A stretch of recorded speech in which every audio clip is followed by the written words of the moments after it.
Salazar. Muchas gracias, presidente.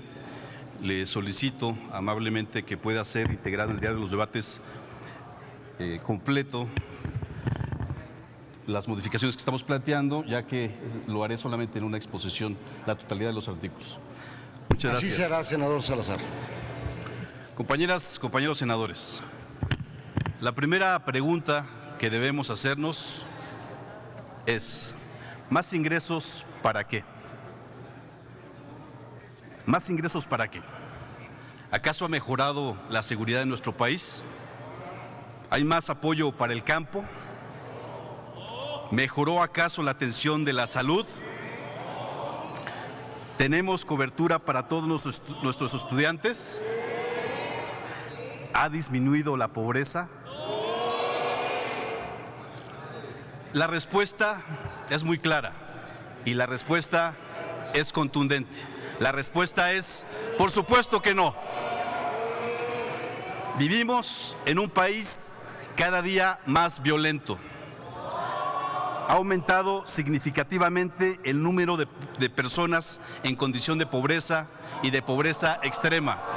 Senador Salazar, permítame un segundo, senador Salazar. Solicito respetuosamente a la Asamblea, guardemos el silencio y la compostura pertinente para escuchar al orador.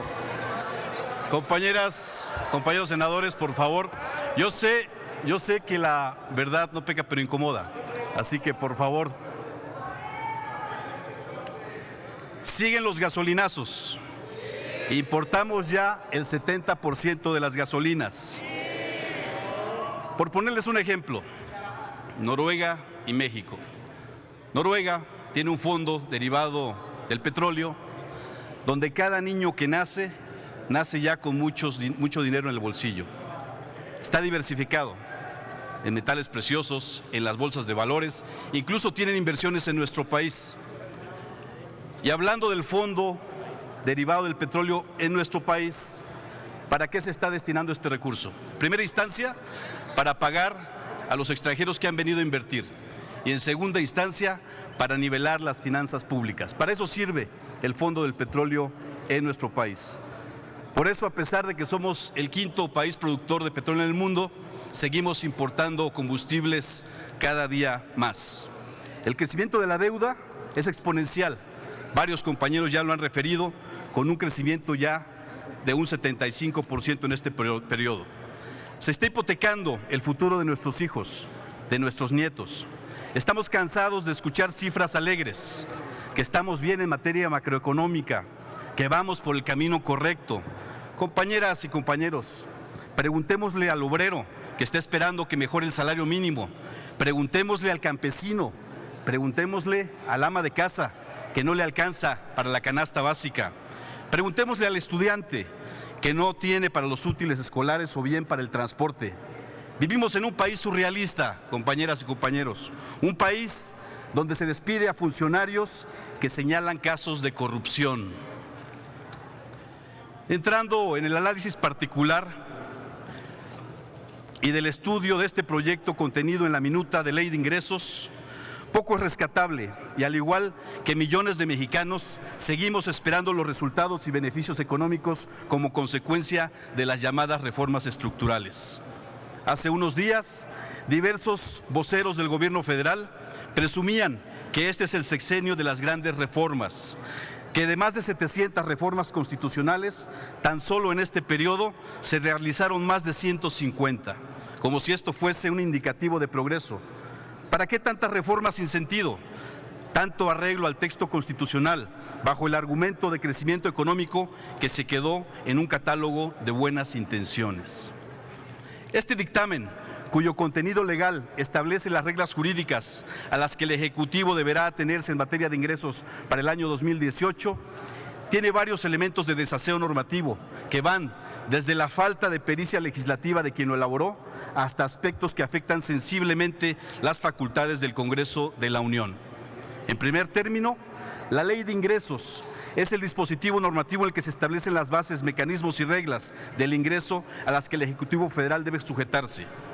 La primera reserva tiene por objeto subsanar una evidente violación al principio de supremacía constitucional y al respeto de división de poderes, ya que la minuta en su artículo 6 le otorga de manera inconstitucional la facultad al Ejecutivo Federal para fijar o modificar las compensaciones que deben cubrir los organismos descentralizados y las empresas de participación estatal. Por tal motivo, proponemos una modificación que subsane la inconstitucionalidad planteada y que se encuentra contenida en los actuales artículos 6 y 19 del presente dictamen, y se adicione al mismo para efectos de disposición de las erogaciones adicionales referidas, que sea el Congreso de la Unión quien lo autorice. En segundo lugar, ningún ente público puede establecer normas jurídicas de carácter general si no transita por el camino del proceso legislativo. Por tal motivo, resulta un absurdo legal que en el dictamen que se nos presenta se establezca en el artículo 11 que el Ejecutivo podrá fijar o modificar de manera particular las cuotas de los productos que pretendan cobrar las dependencias, aun cuando su cobro se encuentre ya establecido en otras leyes. Incluso, el enunciado va más allá y es una confesión expresa de violación legal en la frase, aun y cuando su cobro se encuentre previsto en otras leyes. La tercera reserva consiste en eliminar una gravedad legal que violenta el principio de competencia. La pretensión establecida en los artículos 26 y 27 del dictamen busca otorgar facultades a dos órganos reguladores coordinados en materia energética.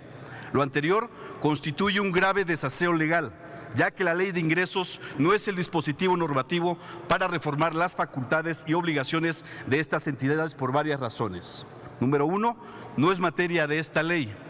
Número 2, para eso tienen estos órganos reguladores coordinados en materia energética su propia ley.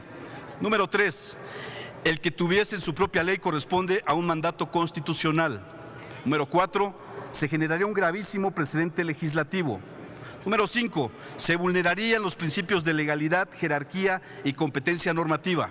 Y finalmente, número 6, se correría el riesgo de una inminente inconstitucionalidad por competencia de estos dos artículos. Todos los aquí presentes hemos adquirido productos de la canasta básica en algún supermercado. Y al momento de pagar en la caja, hemos observado a cientos de personas adultas mayores que prestan sus servicios como empacadores voluntarios. Mismo que en el mejor de los casos reciben un salario mínimo o bien exclusivamente sobreviven de las propinas de los clientes, admitiendo este tipo de empleos por ser una de las pocas alternativas que existen. A pesar de los esfuerzos por establecer condiciones de igualdad para los adultos mayores, acordes a la realidad y sus necesidades, aunque se ría Lozano, existen temas como la falta de incentivos fiscales a empresas donde por razones culturales de idiosincrasia o hasta económicas generan la imposibilidad de que una persona adulta mayor continúe con una trayectoria laboral. Motivo por el cual este grupo vulnerable ha tenido la necesidad de prestar sus servicios en empleos mal remunerados, ya que es su última forma de sobrevivir día con día. Preocupado por dicha situación, proponemos incorporar una adición en la fracción 10ª del artículo 16 de la Ley de Ingresos de la Federación del próximo año, a fin de otorgar estímulos fiscales a los contribuyentes, personas físicas o morales, que contraten como trabajadores a personas adultos mayores. Podrán las empresas deducir de los ingresos acumulables para efectos del impuesto sobre la renta un monto adicional equivalente al 25% de los salarios pagados. Por último, quisiera proponer a este Senado la adición de un artículo transitorio en el que se establezca un precio fijo a las gasolinas, a fin de eliminar los indiscriminados aumentos a la misma, en perjuicio de los mexicanos. Escuchar el término gasolinazo se convirtió en un tema de cada mes para las y los mexicanos, debido a los constantes incrementos que vinieron desde el 2015. Pese a que el presidente Enrique Peña Nieto dijo que ya no lo sabría gracias a la reforma energética y hacendaria. Es decir, pareciera que el actual gobierno no existe otra opción que perjudicar a los mexicanos más necesitados, ya sea afectando su nivel de bienestar y costo de vida por la vía del aumento a las gasolinas, o bien limitando el gasto social, recortando los programas de apoyo y combate a la pobreza. México paga una de las gasolinas más caras del mundo, con respecto al poder adquisitivo de cada uno de los habitantes. Mientras que un trabajador en Noruega gana 466 pesos la hora, le bastan solamente 3 horas y media en su jornada diaria para llenar un tanque de gasolina de 40 litros.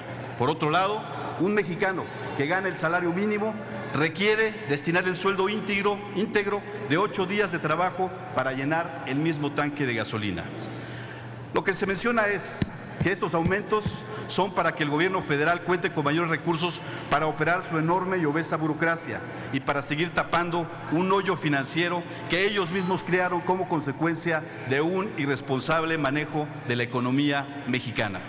Por ello, se propone, en un acto de justicia y de protección a la economía de los mexicanos, fijar en la ley de ingresos el precio máximo de las gasolinas, a fin de que demos una muestra de verdadera solidaridad e interés, señales que hasta el día de hoy lamentablemente no hemos visto por parte del actual gobierno.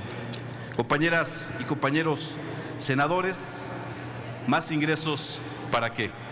Es cuanto, señor presidente. Le solicito atentamente que la votación pueda ser de manera electrónica para que pueda reflejarse el sentido del voto de los compañeros. Deberé, señor senador, solicitar 5 adhesiones a su propuesta. Están manifiestas. Bien. En tal virtud, solicito se